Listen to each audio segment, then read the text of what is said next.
بلوچستان کے سرحدی شہر تفتان سے ہمارے گدروشیا پوائنٹ کے نمائندہ سمیع الحق سیاپات کی رپورٹ کے مطابق پاک ایران سرحدی شہر تفتان میں پیٹرول ڈیزل کی قیمت یکدم زیادہ پیٹرول کی مہنگائی نے عوام کو پریشان کر دیا ہے۔ ایران کے بارڈر پر ہوتے ہوئے پیٹرول کا فی لیٹر 260 روپے پر ہے۔ تفتان کی عوام پریشانی سے دوچار۔ تفتان ایک سرحدی شہر ہے جہاں کے خورونوش ایران سے آتے ہیں۔ اب یہاں مہنگائی اس حد تک پہنچ چکی کہ کوئی بھی چیز نہیں خریدی جا سکتی۔ عوامی حلقوں نے میڈیا سے بات چیت کرتے ہوئے کہا، یہاں پہ تفتان کے تیل آج کل مل رہا ہے 260 لیٹر 260 روپے 1 لیٹر، جو بالکل ایران کے ساتھ ٹچ ہے یہ شہر، جس کے بندش اور جس کو نہ چھوڑنے کی وجہ سے مسائل یہاں تک پہنچے ہیں۔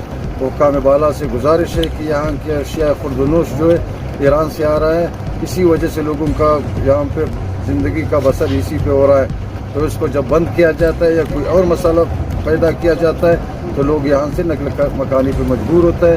تو گزارش ہے کہ ان مسائل پہ غور فرما کر کے تفتان کو فری شہر قرار دیں۔ مزید دلچسپ معلومات اور خبروں سے آگاہ ہونے کے لیے Gedrosia point Facebook page, Instagram, Twitter کو فالو اور یوٹیوب چینل کو سبسکرائب کریں۔ بیل آئیکن بٹن دبانا نہ بھولیں